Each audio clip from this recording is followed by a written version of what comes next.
like.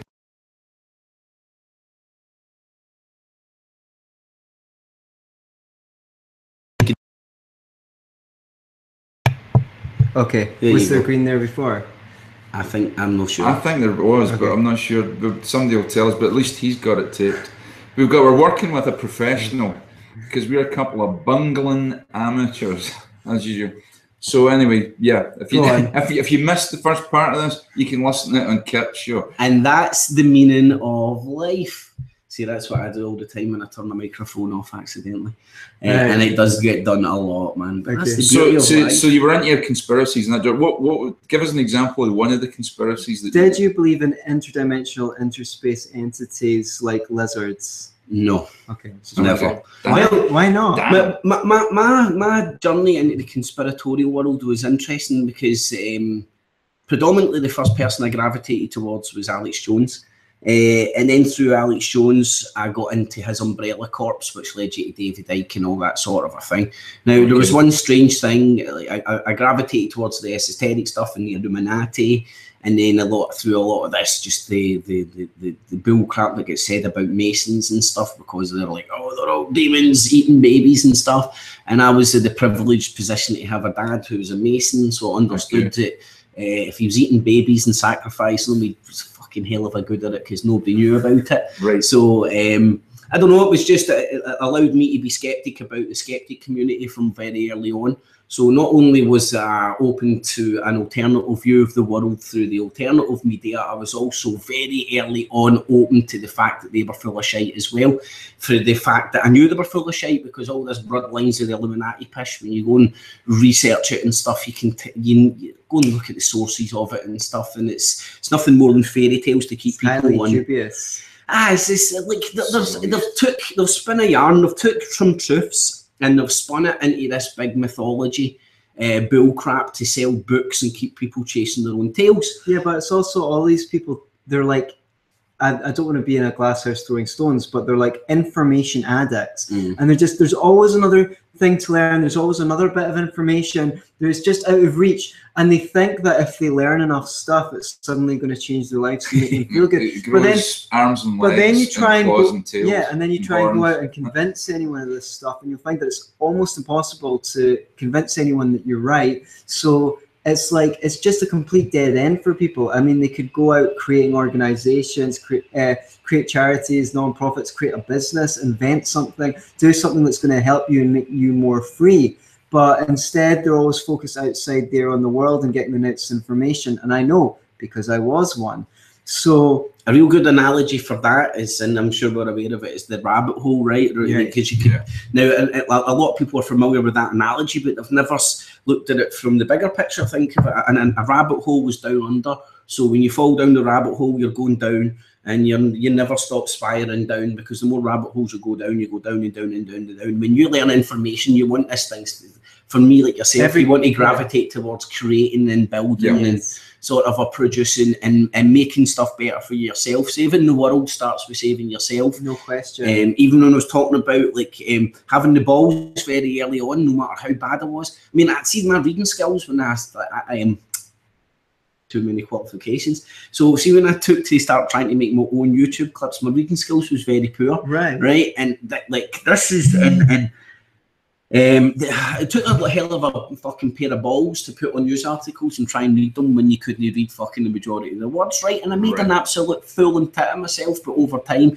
it grew my thick skin. It also improved my reading skills, and it grew my confidence to be able to go, listen, it's all about interpretation. It's not about how many books you can read, it's about your understanding of them for me, because as you're saying, it's the never-ending rabbit holes. Every answer creates 100 questions. Do you know what I mean? So you better make sure that you're chasing the right answers. And here's the thing that I never really got with the conspiracy theory thing. See, if there is a bunch of people meeting in secret running the whole world, and there could be, what does it matter if they're lizards or humans or aliens? Like, there's still a bunch of cunts. Aye, exactly, man. Just cunts. But I stick to names that we can all understand. Now, for me, well, that leads on to sort of what I believe the mechanisms that are enslavement. You can call it enslavement, you can call it whatever, but for me, I would look at the banking system and the mechanisms of that right? We could be here all day about the creation of money and stuff, and hopefully we'll elaborate on that because it's beautiful.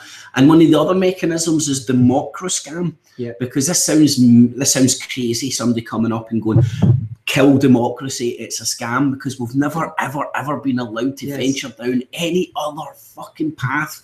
Now, I'm not saying a democratic vote is valueless. Democratic votes on things are very valuable, and you can have democratic voting built into some sort of a system. What system I would have, I do not know. If I was to design a system, I would start with asking the 5-year-olds before they got corrupted.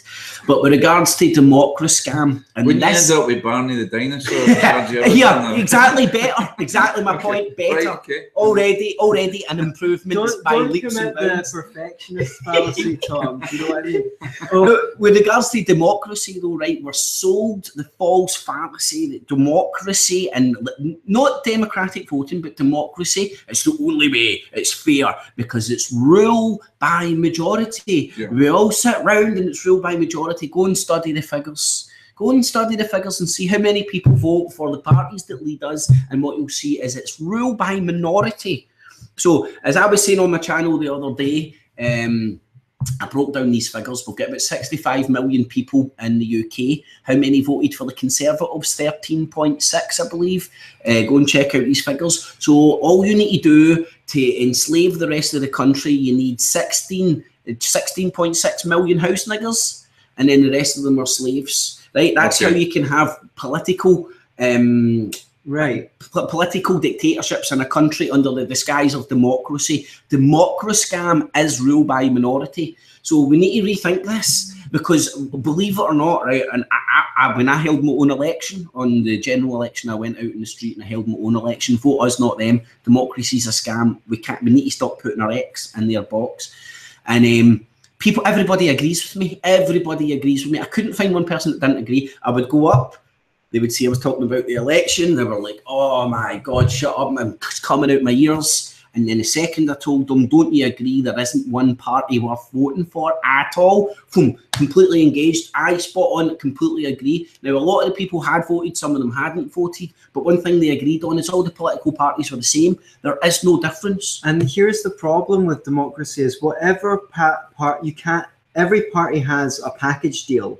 I've got all of these policies. And it's not just that you might not agree with one of the package deals. It's like they can all agree on certain fundamental issues, and there's nothing you can do, because you're going to say vote Labour if you want better laws for working people, or you're going to vote Tories if you want lower taxes, or whatever your main issue is.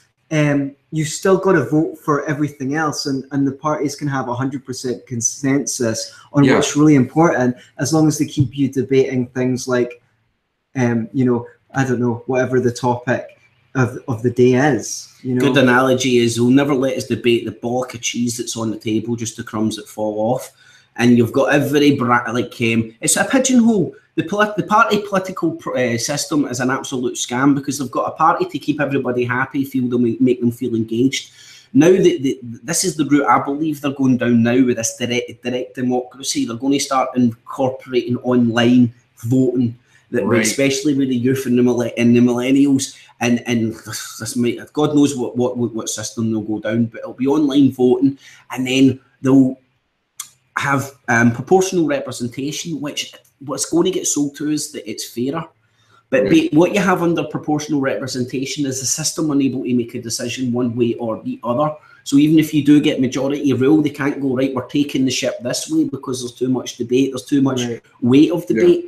Now, in this country, we have an illusion of choice, and the more they water down that illusion, i.e. more parties they give you to choose from, the less people you have to pay off, the less people you have to keep happy to get your party in power. And this is just a fact, and again, it's minority. Now, this isn't, like, the things I'm talking about aren't new principles. These have been known as forms of corruption, and especially with the founding fathers of America, the separation of powers and stuff. The French system as well, where there's different parties, but they get then voted to a two-horse race off.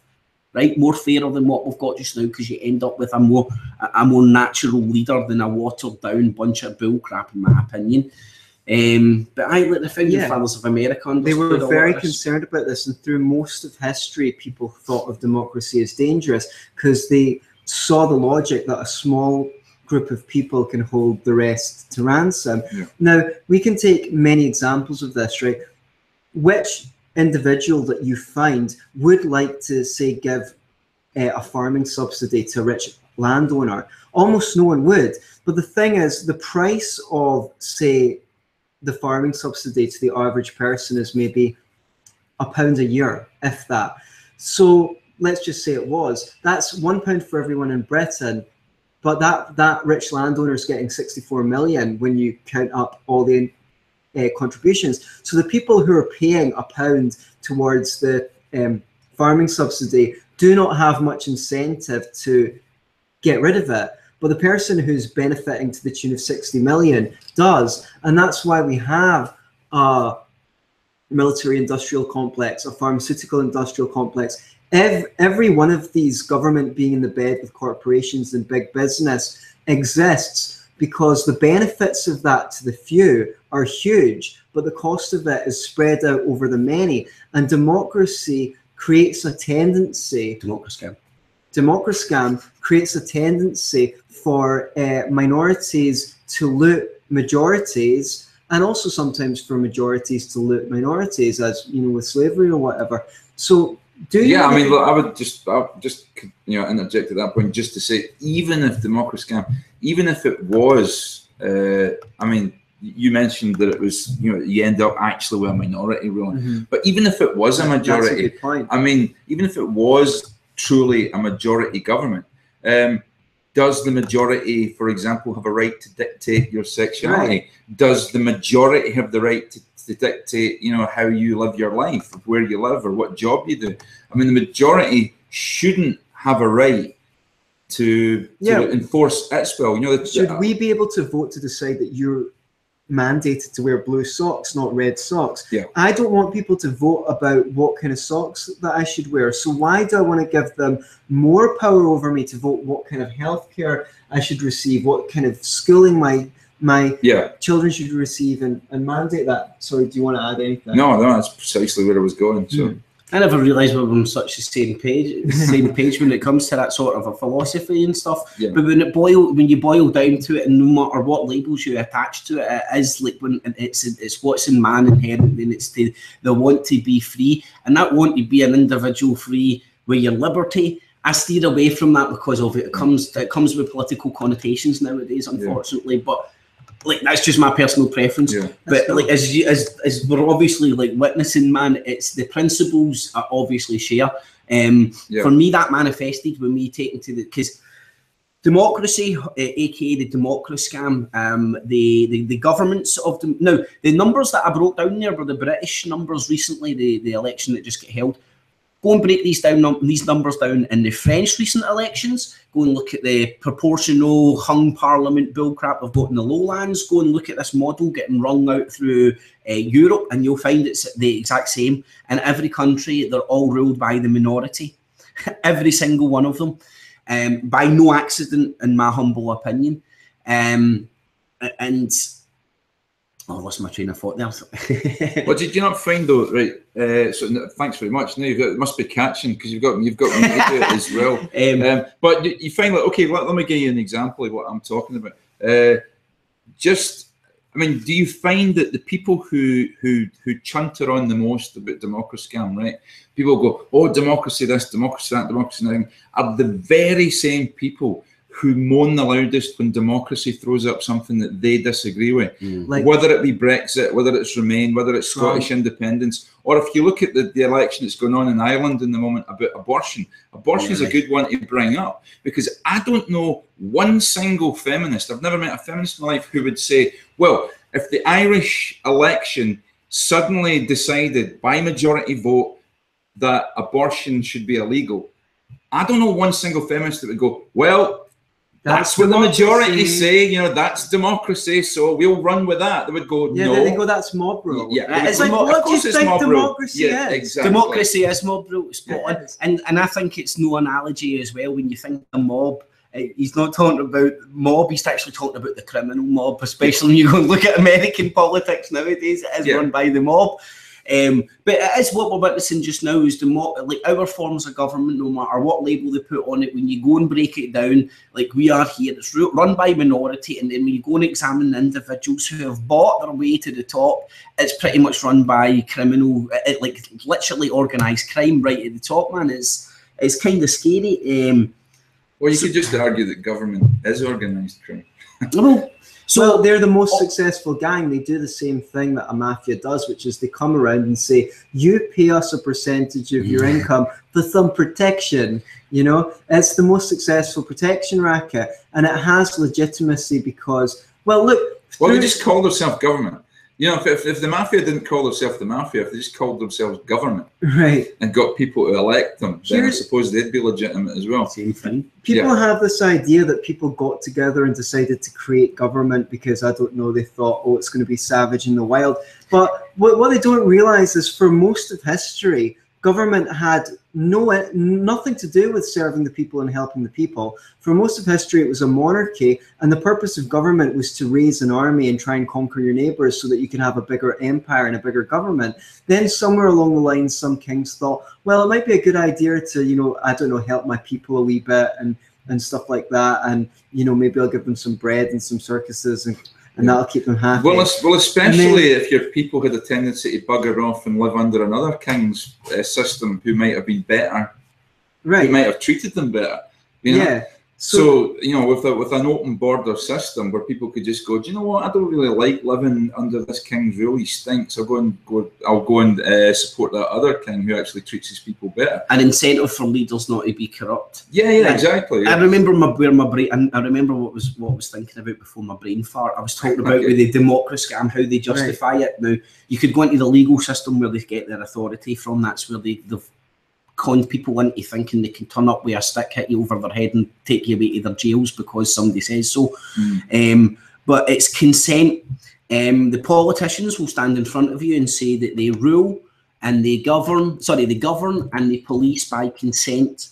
So ask yourself how you take away that consent. How am I allowed to withdraw my consent? Well, it's simple. Like it's not simple, sorry. If you look at the legalese now, legally when you're signing a contract, if you're treated like an idiot, like a dumb animal, they'll ask you to put an X when you're signing your name, and that's legally still standing. Dubious, but still standing. Now ask yourself a question, why in every Democrascam over the world do they ask you to put an X in the box?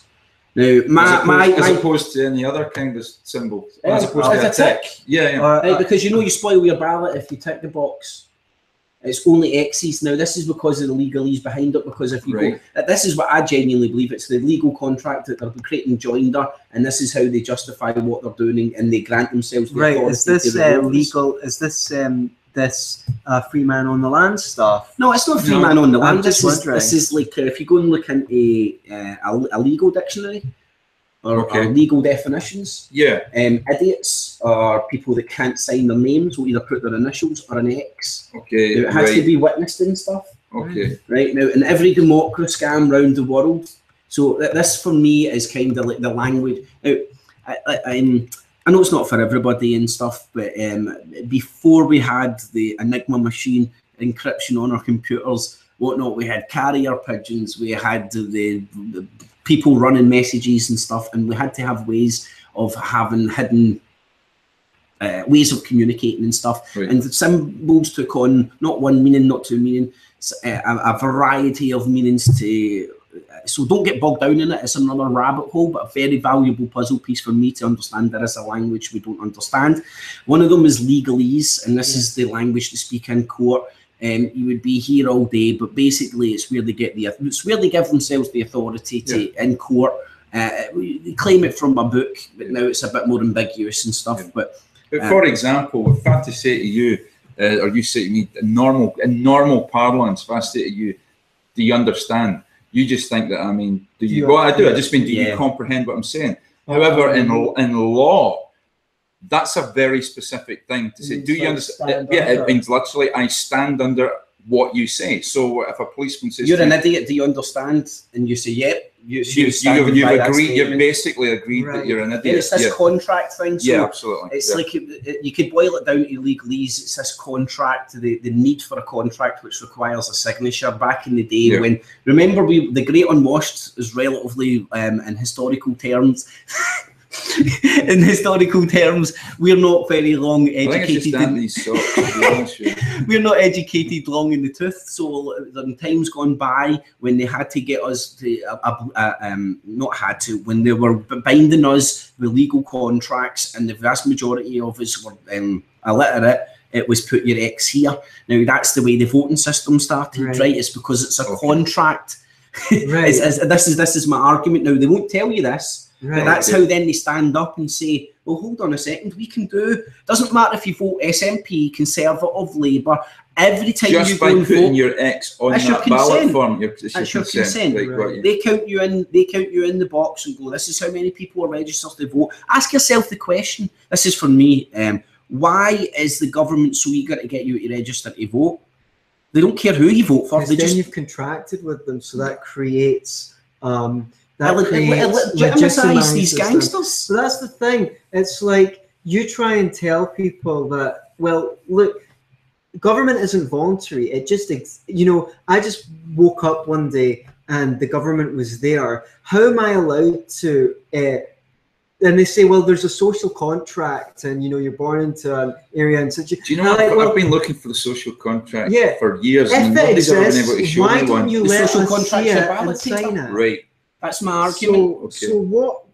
And the interesting thing is, if we talk a little bit about law, because your audience may have heard from some of your perspectives, but might not have heard of ours. Like in the libertarian community, there's a big debate over whether law should be arrived at by government or not. Some people say, yeah, you need a legal framework, and for example, I can see no reason why the government should create contract law.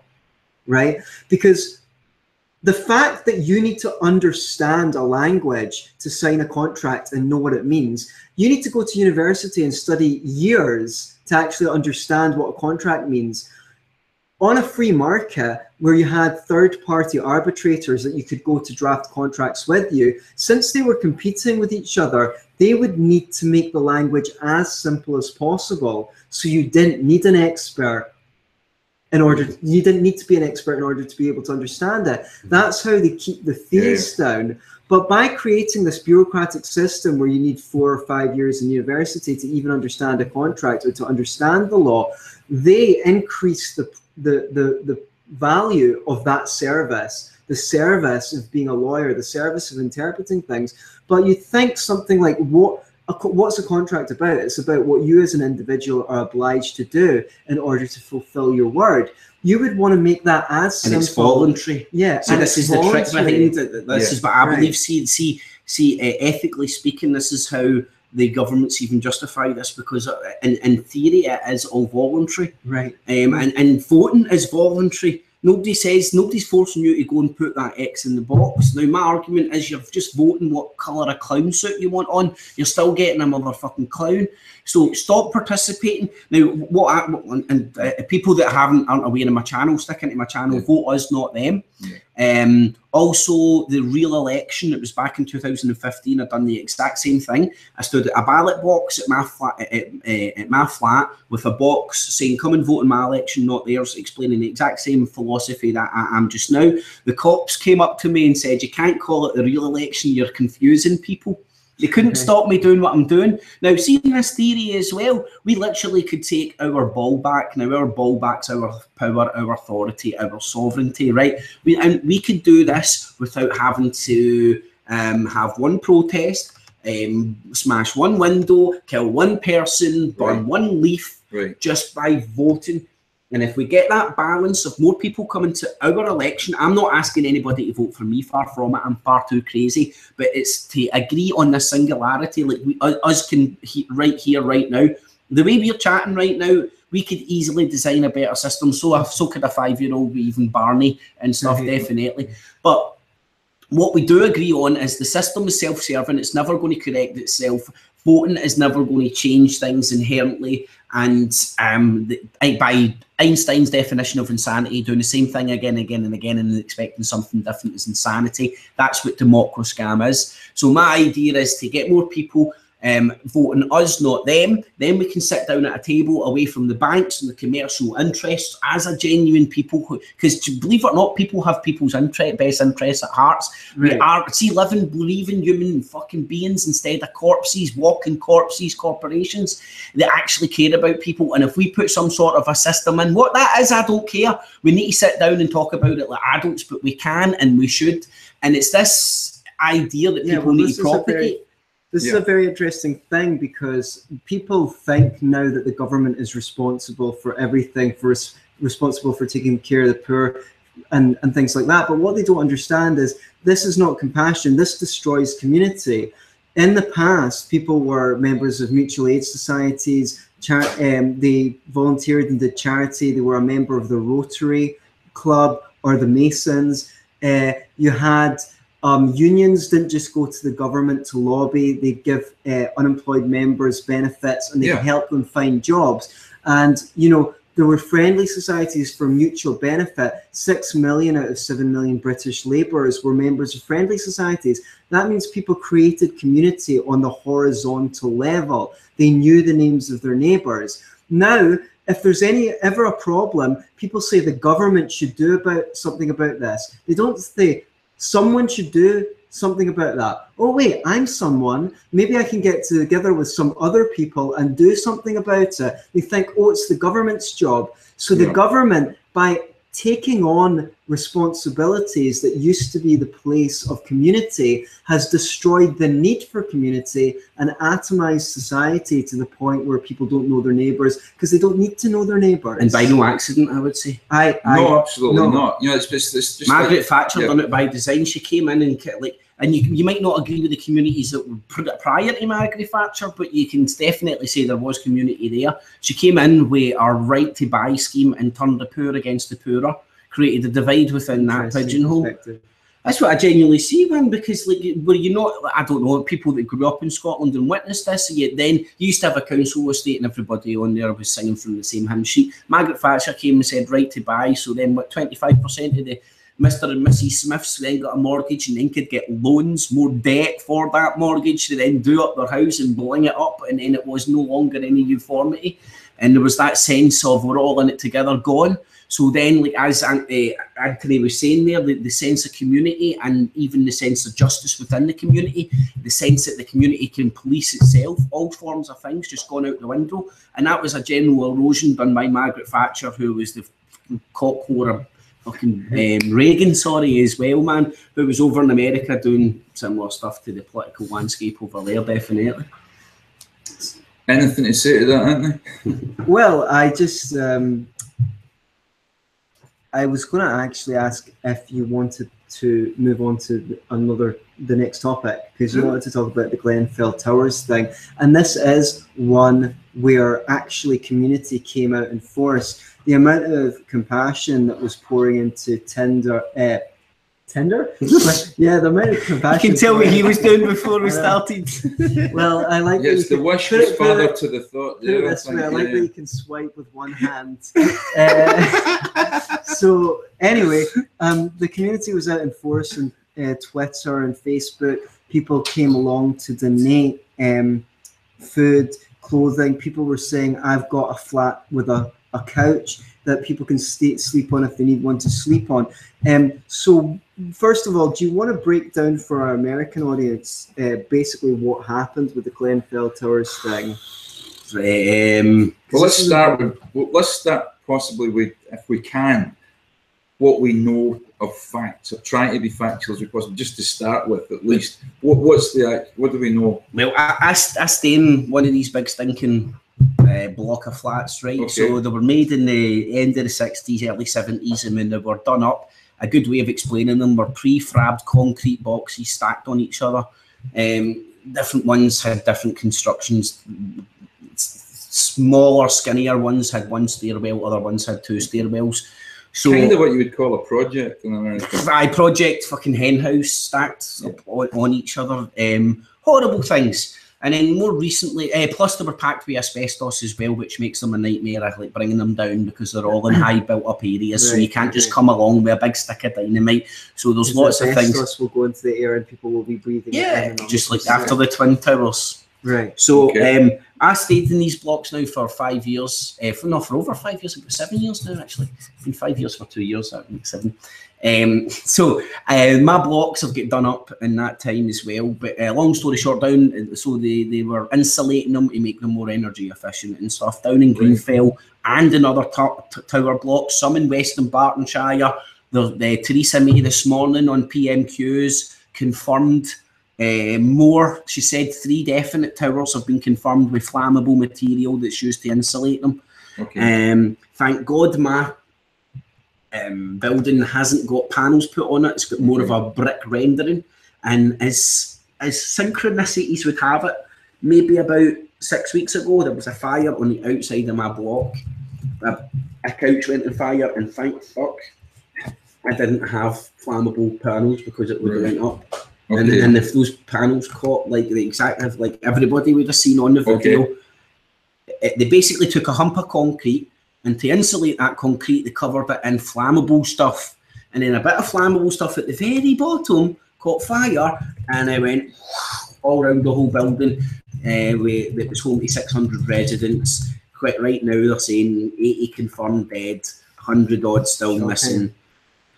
And people are, the left are blaming the right are blaming the left, and you go, oh, you're wee celebrity whores coming out. Is there anybody just blaming government? Me. Okay. I even went further, and I blamed the system, and I blamed Democrascam, and then it even went a step further, and I said, who's to really to blame for this? It's us. It's all us collectively, us who have agreed and consented collectively over the years to this general degradation in our system, to the extent right now that people will just accept the corporate whorebagism, man. It's disgusting. So it's ourselves, because we literally put up with what we put up with. Right. And there's mechanisms to stop this. And the mechanism is to stop giving democracy and the politicians their consent. And what I've talked quite a bit about housing. I've not done a big breakdown on this program, but I will have to sometime or another. But can I just make a point about some of these blocks of flats in Glasgow? And I don't know if the situation was the same in London, but I know that we used to have tenement buildings here in Glasgow, you know, and people said, well, you know, like the poverty and the deprivation, but there was a community in those buildings. And somebody, you know, the Glasgow Corporation decided that it was a good idea, for all the best intentions in the world, that they were going to rehouse people in better accommodation and more modern accommodation. And they threw up a lot of these atrocities and broke down existing communities and transferred these people into these, as you call them, battery hen kind of blocks. And the thing is because government's so good at these things. You know, government's so good at housing. Government's so good at Afghanistan. Government's so good at Iraq. You know, and you know, government's so good at curing poverty, as we've seen since we've had like a war on poverty and all these welfare programs for 50 years, and the only thing we've seen is the institutionalization and the war on drugs. And you can't get drugs for love nor money these days because of the war on drugs. You know, so no good ones. So the thing is, I think what people really don't understand about these things is when something like this happens, the first thing is, right, what's government going to do now? And the problem is not what government's going to do, but what government has been doing that it shouldn't be doing. Because what people don't really understand about this stuff is, if you want power in any area of your life, whether it's where you work or where you live or who you go out with, the main thing you need is choice, right? And there's been a massive shortage in the supply of housing in the UK, so much so that house prices went up by over 4,000% between 1971 and 2011. So can you imagine a house costing a 40th of what it costs now? People would be so rich. Even people we consider poor would be rich if a house was a 40th of what it was now, or even a 10th. Now, why is that? Well, in the 1980s, there was a housing boom created by all this newly created money and credit, And this is really great for homeowners, which outweigh people who are after a home 9 to 1. So here we see the problem with Democrascam again, right? If there's 9 times as many homeowners as people chasing a house, it's in the interest of the politicians to keep the price of housing up. Now, when you're in that situation where there's not enough housing to go around, people need to accept whatever shitty housing is given to them, these Grenfell Towers, these projects. Well, you know, it's hard enough to get into a house. So there's all these regulations and restrictions on the use of land and buildings. You know, if we want, you know, it's probably illegal for more than 2 people to live in this flat, right? But many years ago, a whole family would live in a flat the size of this room. So what's wrong with, like, say, 6 students who want to keep their cost of living to a minimum sleeping in this flat? If they decide to do that, yeah, it'll be a bit crowded, but at least they'll be able to put money by for the future and then maybe buy their own house, and they'll be able to get a much better standard of living. And, you know, but they're not allowed to do that. You're not allowed to do that. It's against the law. Well, even if you tried to build your own house, right? You know, the government, somebody for the government would come along and go, you can't do that. You're not allowed to build it that way. You've got to build it this way, and you've got to do this thing, you've got to do that. And all of these require money to comply with. Yeah. So that pushes the price of your rent up or the price of your mortgage up, all the compliance costs. You've got the HMO licenses, you've got the stamp duty in England for selling a house. All of this is just going to be passed on to the tenants. It's not the land, you know. And who benefits? The building companies benefit. The government, who's taking their chunk, their bite of the pie, they're going to benefit, and the banks benefit. But people who actually want to get onto the housing market and actually want to buy an affordable house, they don't benefit. Even goes back to Margaret Thatcher's policy of the right to buy. People think that was a step up, but what it was doing was it was killing people's social housing or affordable, very affordable social, or compared to nowadays, very affordable social housing, and passing it into private hands. Now, back then, a lot of people weren't aware that in longevity, given it, like fast forward to today, a lot of those houses have now been turned over through perpetual debt, and they're now in the hands of people that own 2, 3, 4 properties. Right. And you get that disparity where there's people on the streets, but people that own 5 properties, and it's all due to profit and stuff. So, it's like, a lot of these things we're talking about, I don't think it's almost as if like the game's rigged to fail for the small person, and I don't think that's any accident. And if democracy's the few ruling over the many, it is no accident. And you draw my attention to a good point, because you're talking about people, you know, owning 3 or 4 properties, etc., and seeing property as an investment.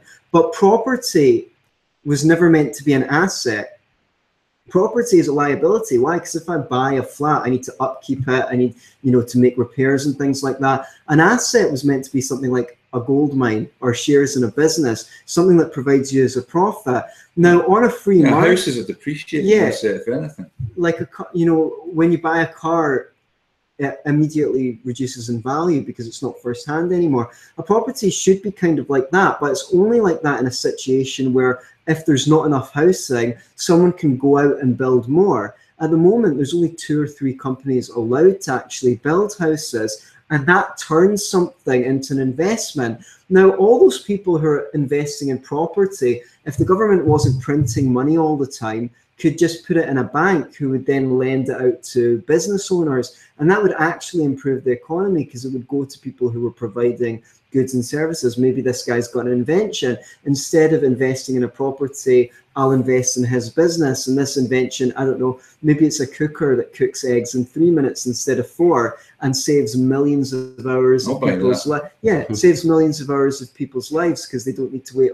Instead, all this money is getting herded into the property market, and that is driven by government policies, which I have actually detailed for anyone who wants to know in an article called The Hope of Affordable Housing. And you can find that on the Scottish Libertarians website if you type it into Google, if you want to know the specific details. But affordable housing is another phrase that, you know, whenever you hear politicians talking about affordable housing, affordable to who? You know, I look at some of the prices and I go, what do they mean affordable? I can't afford that. Like, you know, so that's bizarre. You know, to talk about affordable housing, you know, it's a misnomer. Right. Yeah. But that's government fee. But what would happen? I mean, what would happen if housing really was affordable and your average person could buy a house? Well, the price of property would come down, and that's going to upset people, and that's what politicians. You know, politicians don't want to upset their power base. And what did for the last Labour government was property dropping in prices, and what did for the Tory government before them was property dropping prices. So it's like there's an unspoken rule that whatever you do, don't let property prices drop. And a consequence of that is they artificially keep the price of properties high. They don't build any more housing because they know that'll bring the property prices down, and that's going to upset the power base. I think that government cannot stand the end of poverty, because what will happen is you cannot have people who can survive without the government. Right, because exactly. So supposing working class people own their own house and they don't have to pay a mortgage or they don't have to pay rent because they own their own property. What do they do next? Well, they do the same thing that middle class people do, which is they send people to private school. Okay, well then you don't need the public schools anymore, and that's one thing that you don't need government for. Then what do? They go, well, we're going to put money away for health insurance because we're not getting good healthcare on the NHS, and I don't want to be waiting in a waiting list. Okay, well then they don't need government for that anymore. And the more rich the people at the bottom become, the less they need government. It's a big problem for government if people become self-sufficient and can provide their own services. Everything government has been about, a lot of policies have seemed to make it harder for people to be self-sufficient, and that again, that's, as you would say, that's not an accident. It's policy. Yeah. Like even go and check out the light bulb conspiracy. You go back a good few years with the planned obsolescence and a lot of products. It's no accident. It's no accident we've been herded into IKEA instead of Mr. Jones' wood workshop that can build you furniture that lasts a lifetime. Costs a bit more but lasts a lifetime. Instead you pick up IKEA stuff that you throw out or breaks in a month or a year if you're lucky, kind of thing. Yeah. It's but a lot of these policies economically, I think it's a result because the politicians aren't serving the people. You can, and again, the clown show of different parties is, for me, is an illusion of choice. Yeah. You can have Coco the clown, and you can have Bozo the clown. Pepsi or Coca-Cola, Pepsi or Coca-Cola. But the essence of it is you can see the politicians have been bought and paid for by corporations. So corporations rule the day. And that's going to happen when you've got democracy anyway, because see, on a free market, if you have to provide a product that people actually want to buy, because otherwise that's the only way you can sell a product. You need to create something that people want. But if you can create more money by going to the government and lobbying them, what is even the point in serving your customers? Obviously you're going to go to the government because they're the ones that can force people to pay for your inferior products through the tax system. I mean, weren't we discussing the other day? I mean, a good example would be like when you go, I mean, I don't smoke, so it doesn't really affect me. Well, I guess it might affect me in a tertiary sense, through taxation or whatever. But if you go to buy cigarettes, now you can't, tobacco companies aren't allowed to advertise, but that's actually, in a weird way, that's good for the big tobacco companies, because it means that let's suppose you started up a cigarette company that made cigarettes that were actually slightly better for you, and had less tar in them, and had less chemicals in them, and was actually a better product. You wouldn't be able to advertise that. And large tobacco companies lobbied, actually were all in favour of not having advertising on cigarettes, because then it meant they couldn't have any competition against them. They can maintain their monopoly. Yeah, absolutely, they can maintain their monopoly. And it's one of these things that sounds good on paper, but then you go, hang on a minute, I'm being, this is the old switcheroo here. Yeah. There's always a catch. Yeah, absolutely. You said the government is not serving the people. What would be your perception of serving the people? Serving the people. It sounds a little bit Soviet Russia. Serve. We are serving the people. So, but I mean, what would be your perception of that? What would be a good situation? Well, I think how government's always been sold to the people is a kind of centralisation of organisation for things that people, amenities, things that people want, and that's been the light side of the coin. That's what we've been sold to accept, centralisation of control. Now, we were sold it back in the day before we had the internet and this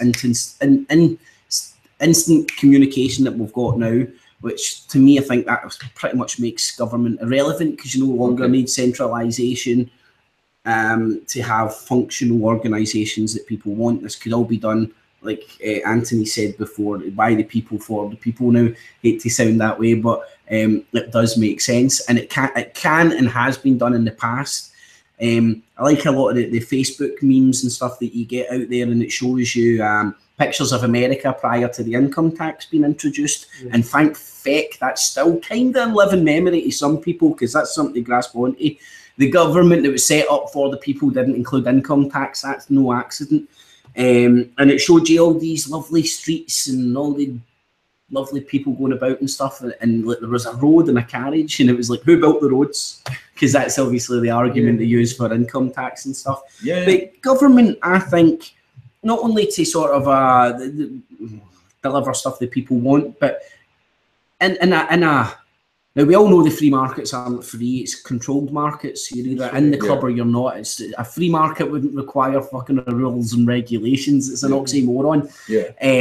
So over time, the government's initial interference with business was always used to justify protecting the consumer from the corporation, which again is very noble, and it's been sold to us. But over time, what's happened is somebody that's been sold to us as an arbitrator between the people and corporations has now turned into a corporation. So the person that's meant to be the arbitrator has been bought over by the corporate interests. Funny that, isn't it? I wonder how they bought them over. It's not as if they're fucking sitting there making money as dead entities or anything. So these are all, and these aren't crazy philosophies or surprises, or these are natural consequences of all these systems. And how can you tell? Because every system that's been put in place has acknowledged these problems and put checks and balances in to try and stop them.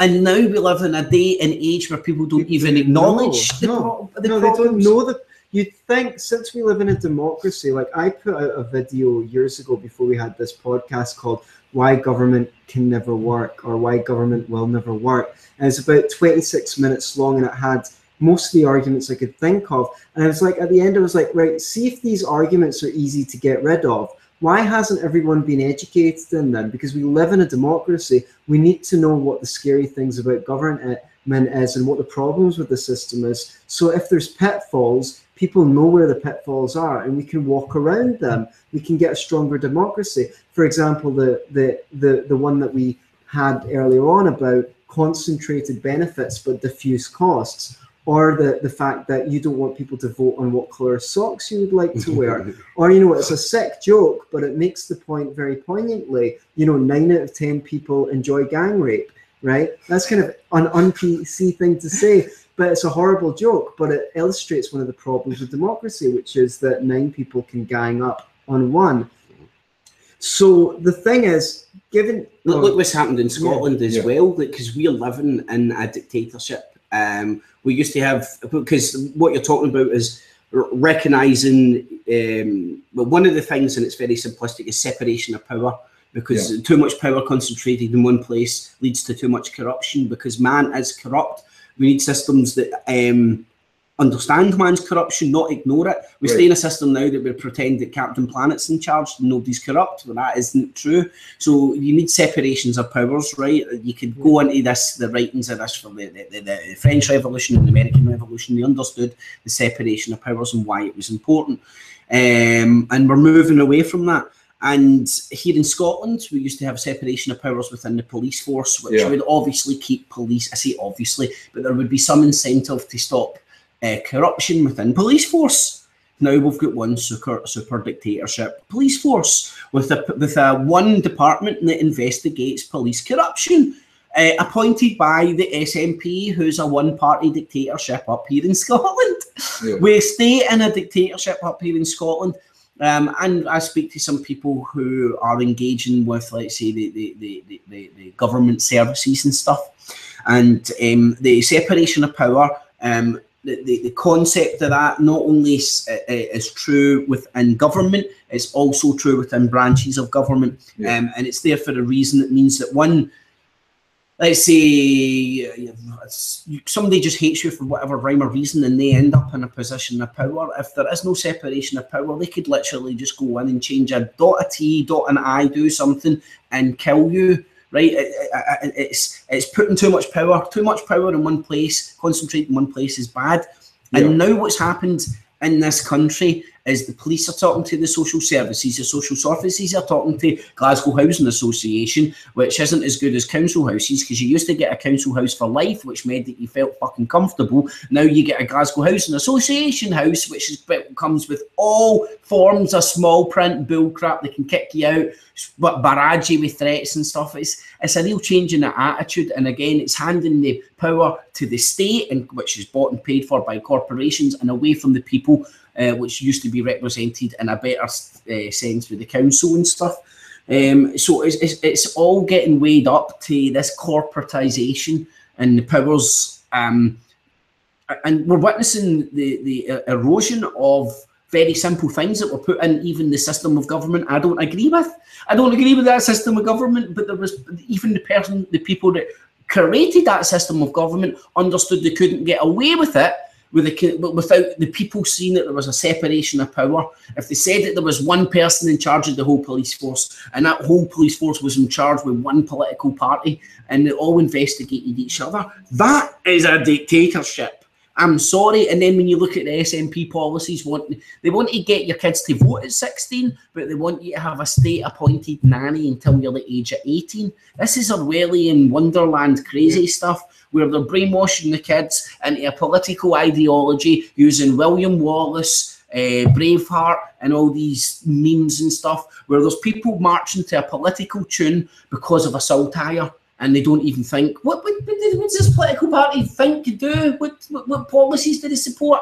They just see the saltire, and it's this false patriotism that's getting sold to the Scottish people to follow the SNP. And then you can even go and look into the roots of the SNP, what they were accused of during World War II and who they were sympathising with. And this isn't like that's the fascists and Nazis and stuff. There was open dissent within the SNP during World War II that sided with Hitler and stuff. Not the only political people, by the way. There was lots of political people in the UK that sided with Hitler. We not forget.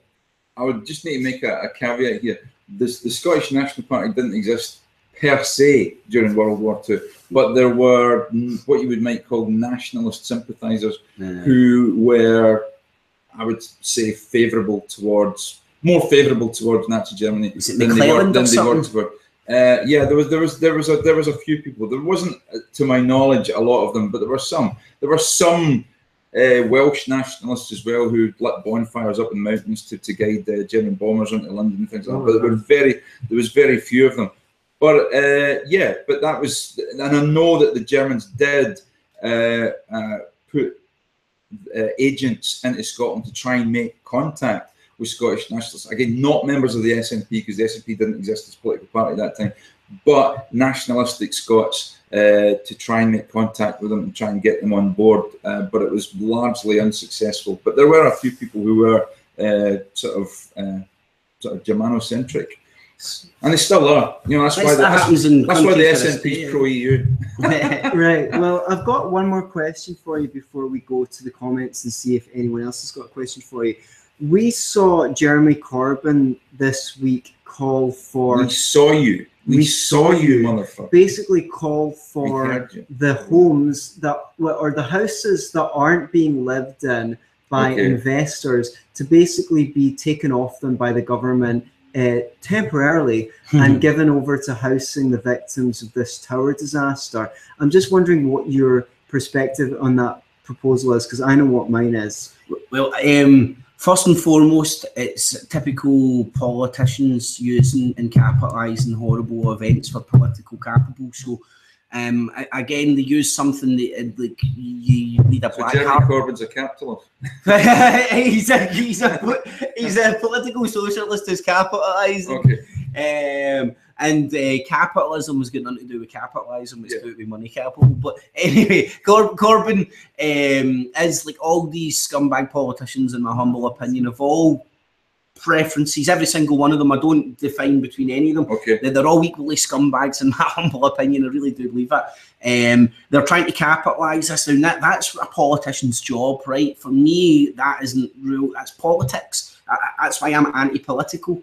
I want to see real people doing real things for real reasons. As part of the political whole system blown it out the water. So Jeremy Corbyn's a scumbag for trying to capitalise on it. And what he's doing is he's playing on your heartstrings. It's like the BBC dripping dead bodies above you on your screen, trying to sell you political agendas.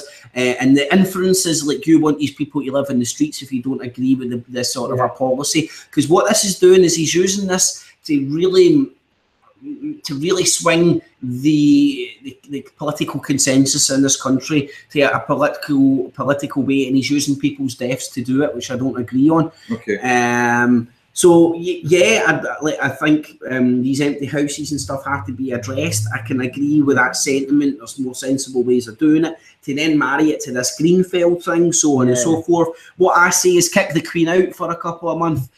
Shove her up to Balmoral, shove the Queen up to Balmoral, and let the Grenfell residents go and stay in Buckingham Palace. I'm sure there's enough rooms in there. Keep all the butlers and staffs, make sure they get the best dinner. And even like Balmoral, man, send the Queen up to Balmoral for a couple of months, because Buckingham Palace is just right next to that, because Kensington and Chelsea is a royal borough. It's where Prince William's palace, William and Kate's palace actually is as well, man. So excellent. Well, I'm glad to hear that your views on this. I actually probably posted my most commented on Facebook status on this issue when I saw how many people were supporting this idea of just acquisitioning these rich people's property and giving them over to the victims of this disaster. And it read like this: "This is the end of civilization. You do not own anything anymore. The government is just giving you the privilege of being able to use it until they decide to take it off you. It starts with the empty houses of the rich, because who gives a fuck about those cunts anyway? Bunch of overprivileged wankers. Then it's anyone's house. Then it's anyone's house. Oh, we need your house, right? Then it's anyone's anything. Soon enough, no one will bother making or buying much. They certainly won't build any houses if someone's going to take it off of them at the drop of a hat.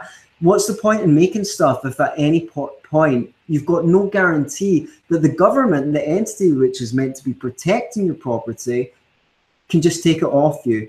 And people are going to cheer for this looting as though it's some kind of heroic, altruistic act to give away something that doesn't belong to them to someone else. Well, the road to hell is paved with good intentions, and looking at the support for this sentiment of the government just acquisitioning property, the road to hell is the one we're on, unfortunately, and I despair.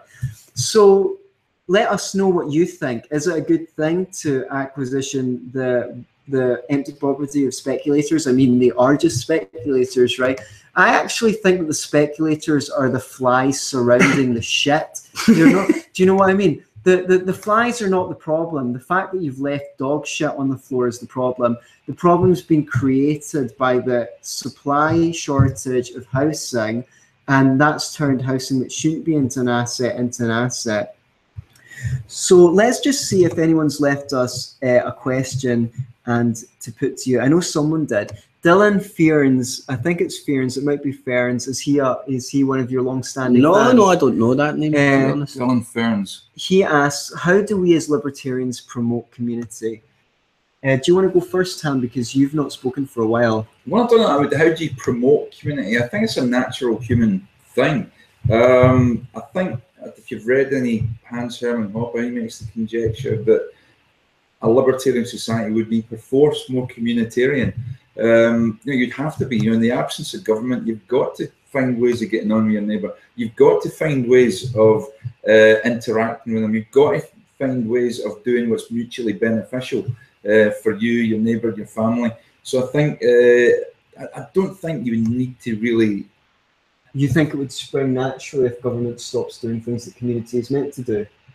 Yeah, I think it would. I mean, because you've mentioned yourself, Antony, a few times that government does not create anything. Government doesn't come up with anything. It only assimilates which already exists. And then makes it worse. For example, all the good hospitals in London, all the teaching hospitals, all the ones of any repute, they all existed prior to the NHS. The railways existed before they were nationalised.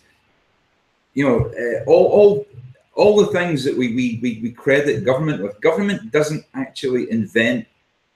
Really, I mean, maybe you count in one hand maybe some of the things that government has invented, but even then, when it invents it, it generally takes an idea. Invented concentration camps and also the nuclear bomb. Okay, yeah, invented. It's not all bad. No, exactly. Yeah, concentration camps. Yeah, we'll give government that one. Yeah.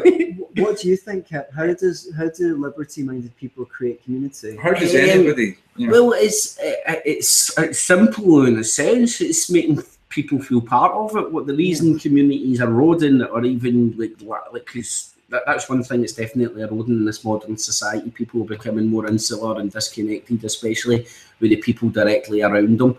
People would argue the internet, but the internet's a fail-safe. That's interacting with people with the ability to shut down the laptop, close it off at any point.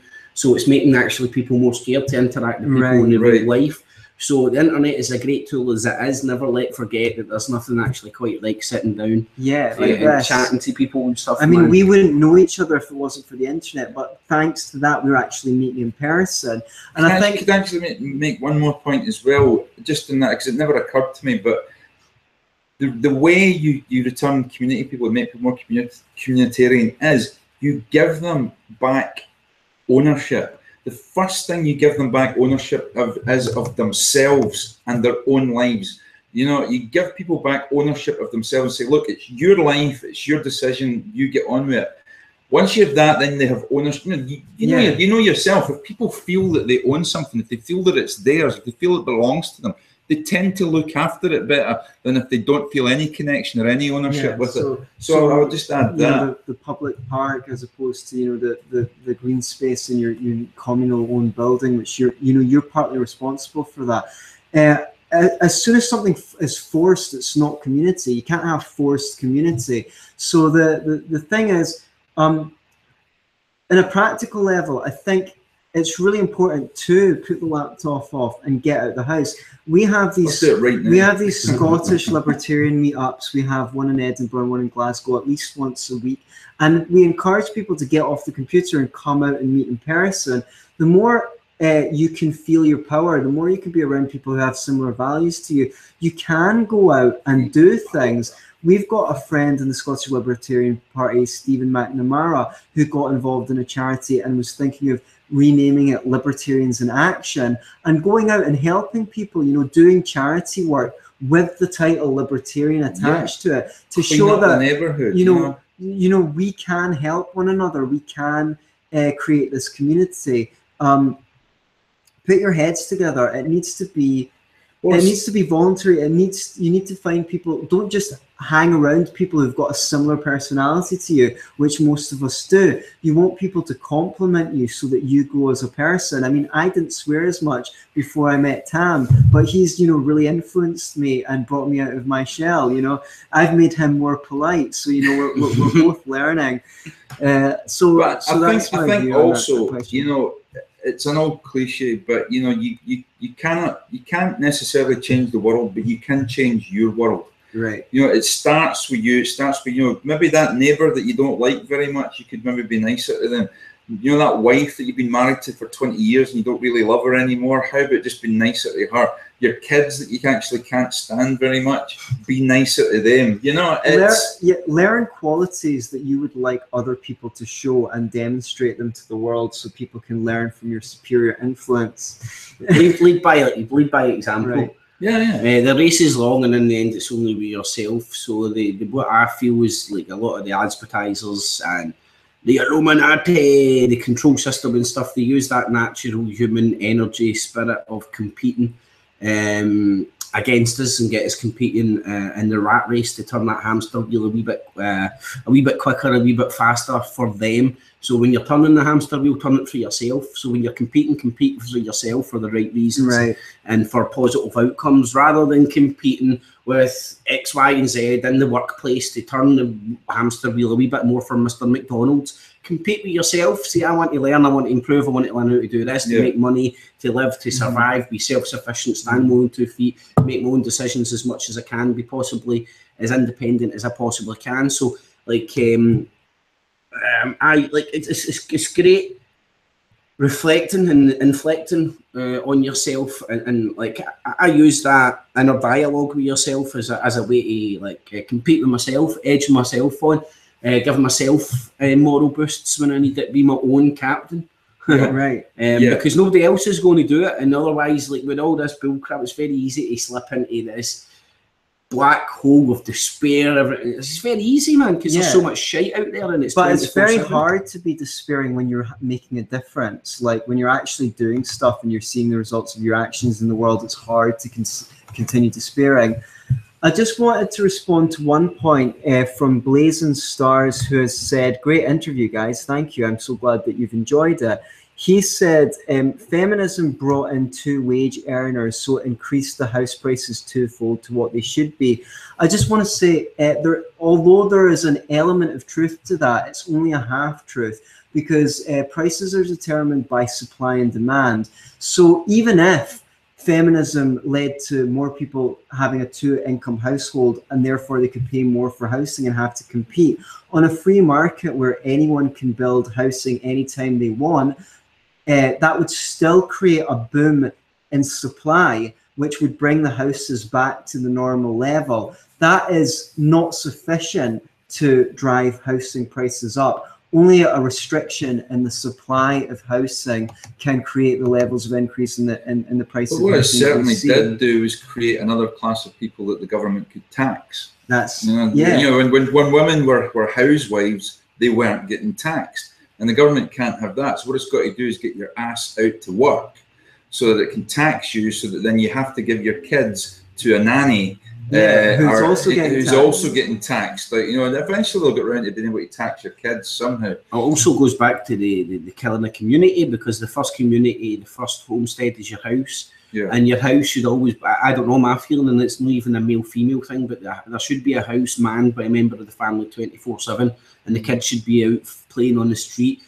100 yards at first, a year later 200 yards, just that natural progression. If you've got that community, then they can go around and meet the adults that live on their street and find the adult that they admire the most and learn their qualities. Now we're so insular, the man down the street's good at woodwork and will teach your child how to chop it and carve it up, and this one is a philosopher and loves English lit and will read them poems and enlighten them that way. But we don't have these influences. There's no mentorship.